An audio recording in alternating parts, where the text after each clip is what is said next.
আসসালামু আলাইকুম ওয়া রাহমাতুল্লাহ।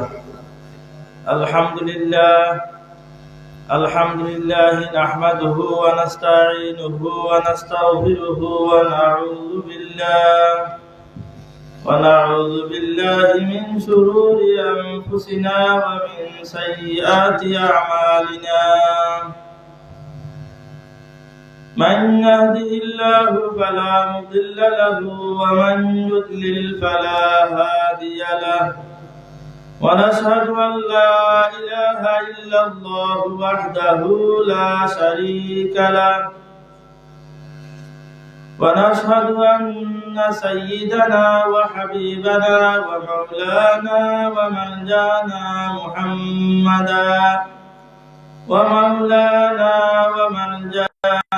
محمدا عبده ورسوله أرسله بالحق بشيرا ونذيرا وداعيا إلى الله بإذنه وسراجا منيرا. أما بعد فأعوذ بالله من الشيطان الرجيم. بسم الله الرحمن الرحيم. وقل رب أدخلني مدخل صدق وأخرجني مخرج صدق واجعل لي من لدنك سلطانا نصيرا. وقال الله تعالى في شان حبيبه مخبرا وآمرا: إن الله وملائكته يصلون على النبي يا أيها الذين آمنوا صلوا عليه وسلموا تسليما. اللهم صل على سيدنا مولانا محمد وعلى آل سيدنا مولانا محمد. محبوب ہے کیا صلی علی نام محمد. آنکھوں کی دیا دل کی جلا نام محمد. اللہم صلی علی سیدنا مولانا محمد وعلى آل سيدنا مولانا محمد. الصلاة والسلام عليك يا رسول الله. الصلاة والسلام عليك يا حبيب الله.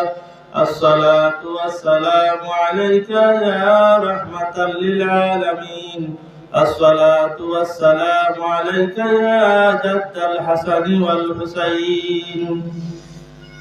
ঐতিহ্যবাহী পদ্মাপুর গ্রামবাসীর উদ্যোগে পবিত্র ঈদে মিলাদুন নবী সাল্লাল্লাহু আলাইহি সাল্লাম উদযাপন ও এলাকার মুর্দেগানদের ইসালে সওয়াব উপলক্ষে ষষ্ঠ বার্ষিক ওয়াজ মাহফিলের সম্মানিত সভাপতি হযরত মাওলানা আবু বকর কামরান সাহেব ইমাম খতিব পদ্মাপুর জামে মসজিদ এবং আমার মঞ্চে বসা আমার বিশ্বনাথ দারুল উলুম কামিল মাদ্রাসার প্রতিষ্ঠাতা প্রিন্সিপাল আল্লামা হযরত মাওলানা ইসহাক আহমদ সৈয়দা চৌধুরী সাহেবের নাতি মাওলানা রুকনুদ্দিন সাহেব, যিনি কিছুক্ষণ আগে বয়ান পেশ করলেন, এবং আমার সামনে উপস্থিত আছেন মুরব্বিয়ানে কেরাম, নওজোয়ান তাকে বলে, তারা বলতে পারতেন পদ্মাপুর গ্রামবাসীর উদ্যোগে পবিত্র ঈদে মিলাদুন নবী সাল্লাল্লাহু আলাইহি ওয়াসাল্লাম উদযাপন ও গ্রামের মুর্দেগানদের ইসালে সব বলতে পারতেন, কিন্তু তারা এখানে লিখেছেন এলাকার মুর্দেগানদের ইসালে সব বলতে। এই জন্য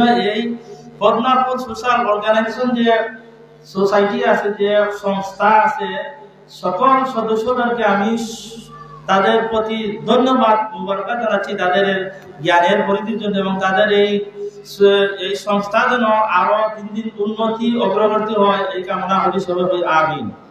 সম্মানিত মুসলিম গ্রাম সময় অত্যন্ত সংক্ষিপ্ত আগামী দিব আপনারা ব্যাপক মসজিদ মেরামত হওয়ার পরে আমি আজকে পয়লা আইছি। আমি আমার বড় ভাই যারা মদরসের সবসময় মাতিছি যে মেরামত হওয়ার পরে আমি আইছি যে সুন্দর মসজিদ হয়েছে।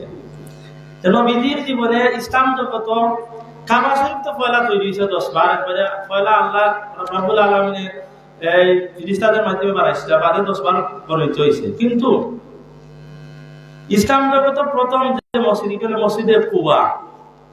মসজিদে কুবা আল্লাহ রাসূল বানাইছেন। মসজিদে কুবার ফজিলত শেষ হওয়ার সময় নাই, যেহেতু মসজিদে কুবা এমন একটা মসজিদ যে মসজিদে আল্লাহ রাসূল স্বয়ং নিজে নিজ হাত মুবারক দিয়ে সর্বপ্রথম যে পাথর রাখছিল আল্লাহ রাসূলের পশ্চিম দিকে, ওই জায়গার মাঝে সুলতানখানা হয়েছে। পরে সাহাবায়ে কেরাম একজন একজন আস্তে আস্তে আরো পাথর দিয়েছিল, এত পাথর দিয়ে মসজিদ বানানো হইতো। তো মসজিদে কুবার নামাজের সম্পর্কে আল্লাহ রাসূল ফরমাইতেন প্রতি শনিবারে আল্লাহ রাসূলের পায়ে আইটা আল্লাহ রাসূলের হুজরা মুবারক ওযু করিয়া পায়ে আইটা আল্লাহ রাসূল 3 মাইল দূরে মসজিদে নববীতে মসজিদে কুবা 3 মাইল দূরে আল্লাহ রাসূলের পায়ে আইটা ইয়া নামাজ পড়তা। সুবহানাল্লাহ। এটা ফজিলত আল্লাহ রাসূল ফরমাইছেন, বুখারী শরীফ আছে হাদিস যে যে ব্যক্তি 2 রাকাত নামাজ মসজিদে কুবার মধ্যে পড়বা এর আমল নামার মধ্যে আল্লাহ পাকে একটা উমরার সওয়াব লিখে দিবা। সুবহানাল্লাহ। তো মসজিদে কুবা আর প্রত্যেকটা মসজিদের লাগে মসজিদে হারাম তার কাবা শরীফের সংযুক্ত আছে এবং এক মসজিদ আর মসজিদের লাগে একটা গিফট আছে, একটা জিনজুর আছে। এই হিসাবে মসজিদে কুবার লগে এই মসজিদের সম্পর্ক আছে, ঠিক না? সম্পর্ক মসজিদে কুবার ইতিহাসটা কইতে একটু পিছনে রাখতে হবে, সংক্ষিপ্ত আকারে না আদানোর আগে পাওয়া যায়। রাসূল পাক সাল্লাল্লাহু আলাইহি ওয়াসাল্লাম মক্কা শরীফ থেকে হিজরত করে মদিনা শরীফ যাওয়ার পথে মসজিদে কুবা হয়েছে। হিজরতের ঘটনাটা 622 খ্রিস্টাব্দ হয়েছে। আল্লাহ রাসূলের জন্ম হয়েছে 570 খ্রিস্টাব্দে আর হিজরতের ঘটনা হয়েছে 622 খ্রিস্টাব্দে। রাসূল পাকের বয়স যখন প্রায় 52 বছর তখন আল্লাহ রাসূলের হিজরত হয়েছে। হিজরত সম্পর্কে অনেক কথা, অনেক লম্বা চড়া কথা, 2-1টা কথা। আল্লাহ রাসূল যখন মক্কা শরীফ ইসলাম প্রচার করতে লাগা তখন তৎকালীন জমানার এই মুশরিক যারা আসলা, যারা কাফির আসলা, এরা আল্লাহ রাসূলকে এত অত্যাচার নির্যাতন শুরু করছে, শেষ পর্যন্ত আল্লাহর হাবিব সাল্লাল্লাহু আলাইহি সাল্লাম অপেক্ষমান হইলা যে আল্লাহ কোনো নির্দেশনা দিলে আমি এক জায়গা থেকে স্থানান্তর ইয়া অন্য জায়গায় যাইব। শেষ পর্যন্ত আল্লাহ পাকের পক্ষ থেকে নির্দেশনা আইল যে আমার হাবিব আপনি মক্কা শরীফ থেকে হিজরত করিয়া মদিনা শরীফ যাওয়া লাগবে। এবং আল্লাহর হাবিব রাসূল পাক সাল্লাল্লাহু আলাইহি ওয়াসাল্লাম আল্লাহ একটা দোয়া শিক্ষা দিলা যে আপনি যখন এক জায়গা থেকে অন্য জায়গায় যাইবা, আপনি মক্কা শরীফ থেকে বাইরে যখন মদিনা শরীফ তশরিফ তখন দোয়া করবা, যেটা আমি পয়লা শুরুতে পড়ছি ওয়াকুল রাব্বির পয়লাতে দোয়াটা আমি পড়ছিলাম। আল্লাহ শিখিয়েছেন আল্লাহর হাবিবকে যে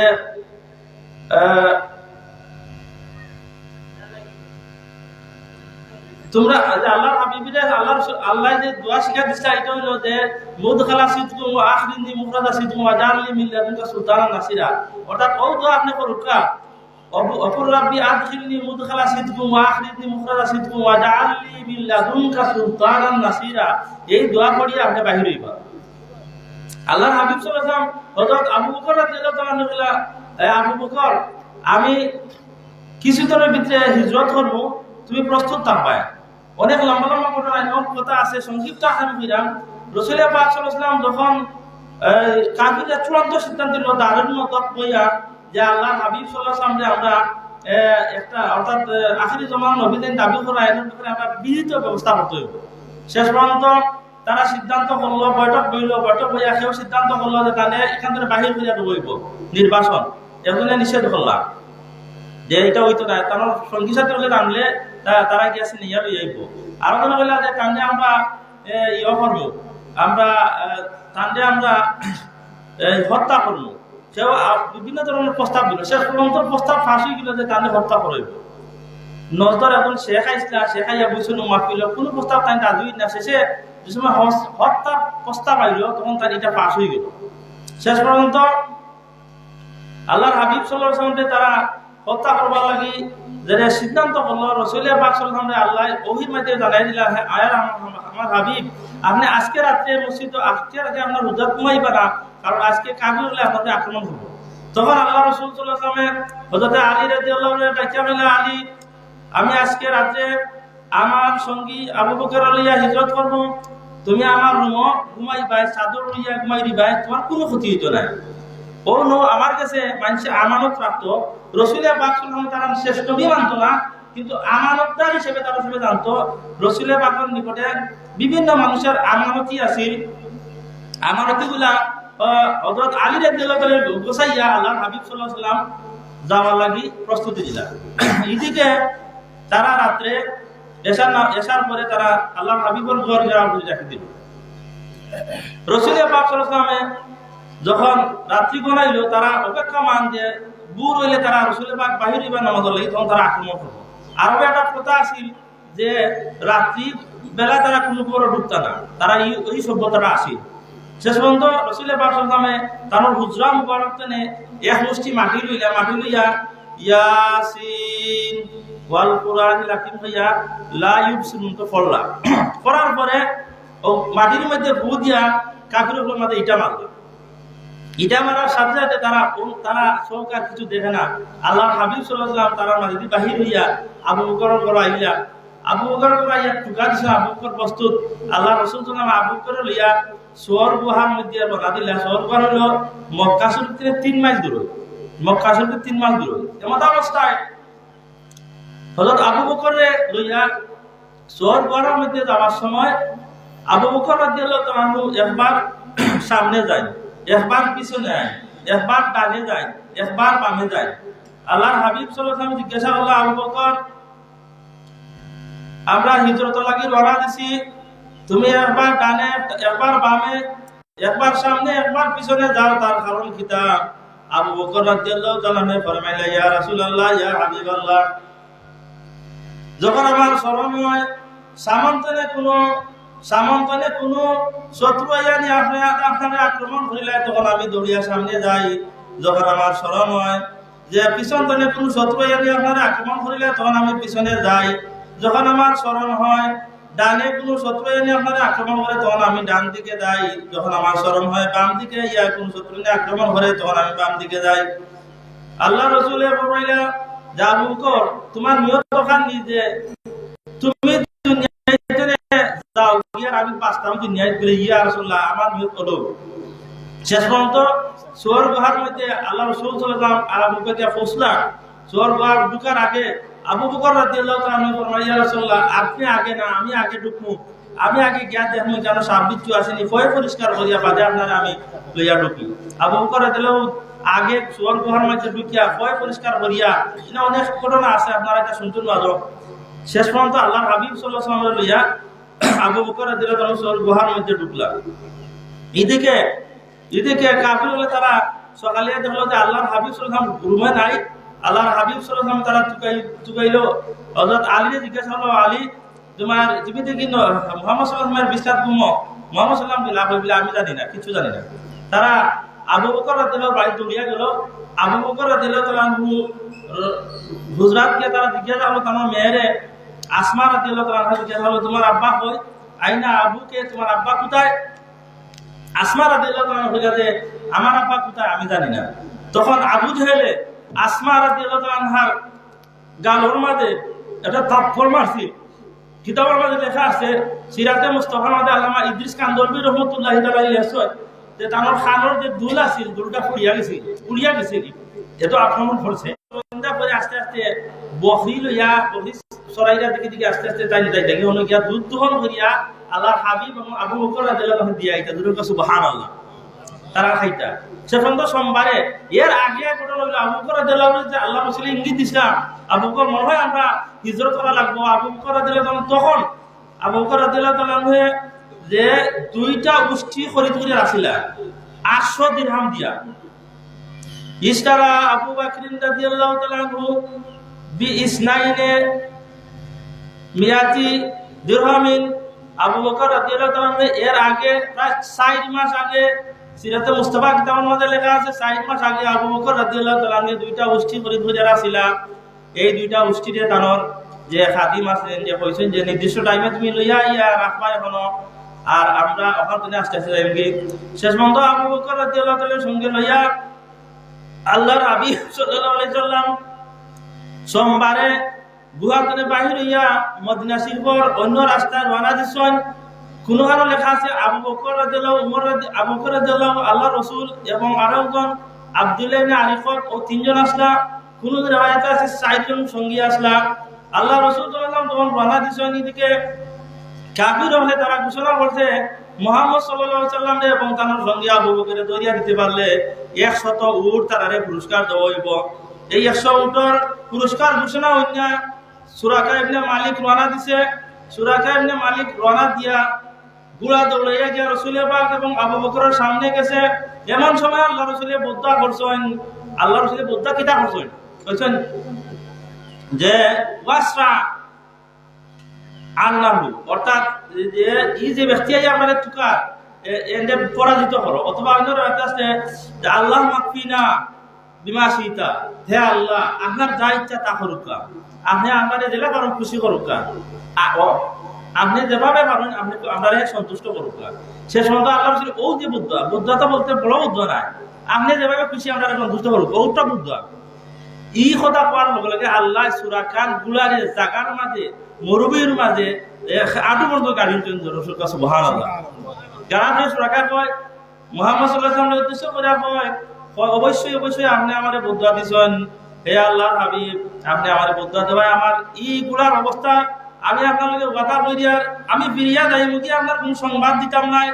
আপনি আমার লাগে দোয়া করুক যাতে আমার গুড়াটা আবার সুস্থ অবস্থায় তার পাও বাহির করিয়া মাটির থেকে লইয়া আইতে পারে। আল্লাহ রাসূল দোয়া করলাম, দোয়া করার সাথে সাথে তার গুড়াটা আবার উঠে গেল। তখন আবু এই সুরাকা আপনি মালিক বলি আপনি আমাদের লিখিত দোকা কিছু ইয়া রাসূলুল্লাহ যাতে আমার একটা নিরাপত্তা পত্র লিখে দোকা আল্লাহর হাবিবর সঙ্গে লিখে দিছেন। এরপরে তাই ফিরত গিয়া বলছেন যত মানুষ ফিরিয়া একটু কাইয়া আল্লাহর হাবিবে সুরাকা বলছেন না না আমি তা দেখিয়েছি আল্লাহ রাসূল আর আবু বকর পেছন না। শেষ পর্যন্ত সময় কমে যায়, শেষ পর্যন্ত রাস্তাত গিয়া পাইছেন বুরাইদারে। বুরাইদা আসলে খবর পাইছেন যে নবীর দিকে দরিয়া দিতে পারলে এবং আবু বকরের দরিয়া দিতে পারলে প্রত্যেকের লাগে 100টা উর্ধ হইব, 100টা উর্ধ হইব পুরস্কার। তাই কিন্তু আপনি 70 জন সঙ্গী লইয়া বুরাইদা 8 জন, তাই 70 জন সঙ্গী লইয়া শেষ পর্যন্ত রওনা দিয়েছেন গিয়া আল্লাহর হাবিবের সামনে গেছেন। কি যাওয়ার পরে আবু বকরের কইলা ইয়া রাসূলুল্লাহ এখন তো আমরা দৌড়া খেলি, এখন তো মানুষ বেশি, আগে তো একজন আসলাম। আল্লাহর হাবিব ফরমাইলা যে হে আবু বকর তোমার ধারণা কিতা, মা জান্নুকা তোমার ধারণা কিতা এই ব্যাপারে যে যে জায়গার 2 জন মানুষ আছেন আর এর লগে তৃতীয় একজন আছেন আল্লাহু সালিসুহা, তৃতীয় জন 3 জন আছেন এর মাঝে একজন আল্লাহ, তোমার ধারণা কিতা? বলে ইয়া রাসূলুল্লাহ তখন আল্লাহ রাসূল ফরমায়া লা তাহজান ইন্নাল্লাহা মা'ানা, তুমি ভয় পাইও না আমরা লগে আর আছো। তখন বুরাইদা যখন খান্দাত দিছেন আল্লাহর হাবিব গিলা তুমি তোমার নাম কিতা? বলে আমার নাম বুরাইদা। আল্লাহর হাবিবে আবু বকর রাদিয়াল্লাহু তাআলার দিকে তাকাইয়া বললা ইয়া আবা বকরিন বারাদা আমরুনা ওয়া সালুহা, আমরা খাস ঠান্ডা হইছে এবং আমরা নিরাপদ, আমরা সঠিক আছি। হক সুবহানাল্লাহ। বুরাইদার দিকে বললা তুমি কোন গোত্রের মানুষ? বলে আমি আসলম গোত্রের মানুষ। আসলম। আবার আল্লাহ রাসূল বলে ইয়া আবু বকর ইয়া আবা বকরিন সালিমনা, আমরা নিরাপদে আছি। সুবহানাল্লাহ। হুকা ও যে নামের অর্থ দিয়ে আল্লাহ ছিল ফিরে, এটা নামানোর সময় নাই তো অর্থ হওয়া, আমরা নিরাপদে আছি। বাদে বইলা তুমি আসলাম গোত্রের কোন শাখার মানুষ? বুরাইদা বইলা আমি আসলাম গোত্রের বনি সাহাম গোত্রের মানুষ। সাহাম অর্থ অংশ, বনি সাহাম গোত্রের মানুষ। আল্লাহ রাসূল বইলা তখন বুরাইদার উদ্দেশ্য করিয়া যে খারাজা সাহমুকা, হে বুরাইদা তোমার অংশ বাহির হইছে। এর মানে তুমি তোমার ভিতরে ইমানের বাতি জ্বলি যাব কিছু সময়ের ভিতরে, তুমি ইসলামের অংশ পাইলিবা। তখন বুরাইদা হইল আশহাদু আল্লা ইলাহা ইল্লাল্লাহ ওয়া আশহাদু আন্না মুহাম্মাদান আবদুহু ওয়া রাসূলুহু। সুবহানাল্লাহ। তখন বুরাইদা হইল ইয়া রাসূলুল্লাহ ইয়া হাবিবাল্লাহ আপনারা 3 জন বা 4 জন আমরা 70 জন আমরা ইসলাম গ্রহণ করলাম। ইয়া রাসূলুল্লাহ আপনি মদিনা ইয়াসরিব মদিনা শরীফ যাইতা, আমরা সঙ্গে নিতে হইব। ইয়া রাসূলুল্লাহ আমি চাই আপনার সামনে এখন পতাকা থাকবো, এই পতাকা দেখিয়া মানুষ কইব যে মক্কা শরীফ থেকে হিজরত কইরা আল্লাহ শেষ নবী আখিরি জামান নবী মুহাম্মদ রাসূলুল্লাহ সাল্লাল্লাহু আলাইহি ওয়াসাল্লাম হিজরত কইরা মদিনা শরীফ আইরা মদিনার মানুষে দেখবো ইয়া রাসূলুল্লাহ এখন পতাকার দরকার আমরা। তখন আল্লাহ রাসূল সাল্লাল্লাহু আলাইহি ওয়াসাল্লাম পাগড়ি মুবারক দিলা এবং পতাকা বানাইয়া রাসূলের পাক সামনে এবং বুরাইদার হাতে পতাকা দিল সত্যই। আর আল্লাহ রাসূল সাল্লাল্লাহু আলাইহি ওয়াসাল্লাম এবং আবু বকর এবং আরো একজন মতান্তরে আরো একজন মোট 73 বা 74 জন মানুষের কাফেলা রওনা দিলা। আস্তে আস্তে গিয়া ও সোমবারে পৌঁছলা কুবাত। আমি যেটা শুরুতে বললাম যে ইসলামের প্রথম মসজিদ যেটা আল্লাহর হাবিবে তৈরি করছেন, এই মসজিদের নাম কিটা? মসজিদে কুবা। মসজিদে কুবা। ও মসজিদে কুবাত আল্লাহ রাসূল গিয়া 14 দিন অবস্থান করছেন। সুবহানাল্লাহ। মসজিদে কুবাত গিয়া আল্লাহ রাসূল 14 দিন অবস্থান করছেন। 14 দিন অবস্থান করার সাথে সাথে আল্লাহ রাসূল সাল্লাল্লাহু আলাইহি ওয়াসাল্লাম এই মসজিদ তৈরির একটা মনোভাব প্রকাশ করলা। আল্লাহর হাবিব সাল্লাল্লাহু আলাইহি ওয়াসাল্লাম সর্বপ্রথমে একটা পাথর আইনা এক জায়গা তৈলা, যে জায়গা বর্তমানে মসজিদ আছে, এই মসজিদের মাঝে তারপরে সাহাবায়ে কেরাম সঙ্গীতেরা হইলা, এরা আস্তে আস্তে আস্তে আস্তে পাথর দিয়া মসজিদ তৈরি করে। আল্লাহ রাসূলের খুতবা দিছিলা সর্বপ্রথম, এটা আলিমও পড়া হয়। আল্লাহ রাসূলের যে খুতবা সর্বপ্রথমে দিছিলা মসজিদে কুবা। খুতবাতু রাসূলুল্লাহ সাল্লাল্লাহু আলাইহি ওয়াসাল্লাম ফি আউয়ালি জুমাতিন বিকুবা। কুবা মসজিদে আল্লাহ রাসূল মসজিদ তৈরি হইয়া সর্বপ্রথমে আল্লাহর হাবিব সাল্লাল্লাহু আলাইহি ওয়াসাল্লাম মসজিদে কুবায় জুমার নামাজ আদায় করেছেন। জুমার নামাজ আদায় করে মসজিদে কুবার মধ্যে আল্লাহ রাসূল একটা খুতবা দিছিলা। সেই খুতবা খুব সুন্দর একটা খুতবা, আলিমে পড়ানো হয়। সাহাবারা আমি যখন কইতাম ভাইয়ার যে আপনারা যে সুন্দর মসজিদ তৈরি করছেন, এই যে আয়োজন করছেন, এই যে বাচ্চাদের যে আয়োজন করছেন, এই যে সংস্থার যে আয়োজন করছেন, আপনার ভিতরে অবশ্যই ইসলামের দরদ আছে, মাদ্রাসার দরদ আছে, মসজিদের দরদ আছে, ইমান আমলের দরদ আছে, বিদায় আপনারা এগুলা করছেন। আমি আশা করবো আমার এলাকার এই যে নৌজওয়ান হলে মুরব্বী হলে অত্র আমার মুরব্বী হলে আগুয়া দিরা ইনশাআল্লাহ তারা পরিশ্রম করে সওয়াব পাইবা, আমরাও সেই সওয়াব পাইবা এবং আমরা যারা আইয়ার আমরা সুন্নিয়ার আমরা কথা কইয়া সবে সমান তালে সওয়াব পাইব ইনশাআল্লাহ। আর এই মসজিদের সম্পর্ক ইসলামের প্রথম যে মসজিদ আল্লাহ রাসূল সাল্লাল্লাহু আলাইহি ওয়াসাল্লাম নিজ হাত মুবারকে করছিলেন, সেই মসজিদে কুবার লাগে হোক। আর এই মসজিদ মুসল্লি যারা ভরপুর হোক, সব হোক আমিন। সম্মানিত মুসল্লিরা কেরাম, সময় সংক্ষিপ্ত আগামী দিব। এখন মুরব্বিরা কেরাম হল আস্তে আস্তে তসিমান্না বিশেষ করিয়া আমরা দেখতে পাইছি আমরা অত্যন্ত প্রিয় অত্যন্ত শ্রদ্ধাভাজন সিলেটর মরহুম বালাউদ্দি হুজুরের সাহেবজাদা ডাক্তার মৌলানা সফিউর রহমান বালাউদ্দি হুজুর তশরিফ এনেছেন। ইনশাআল্লাহ বাদ মাধ্যম সম্ভবত যে সময় দিন যারা আমরা যারা এখনো মাইকের আওয়াজ শুনি আমরা সব মসজিদের দিকে মাহফিলের দিকে রওনা দিলেন। আর আমরা ধারাবাহিক ভাবে আমরা বয়ান শুনবো এবং এই বয়ান থেকে এই মাহফিল থেকে আমরা দিন দুনিয়ার পাতে অর্জন করবো। আল্লাহ পাকে আমরা তৌফিক দিতা। ওয়া আখিরু দাওয়ানা আলহামদুলিল্লাহি রাব্বিল আলামিন। সাল্লাল্লাহু আলা সাইয়্যিদিনা মাওলানা মুহাম্মদ ওয়া আলা আলিহি ওয়া আসহাবিহি ওয়া সাল্লাম। আস্তাগফিরুল্লাহ ইন্নাল্লাহা গাফুরুর রহিম।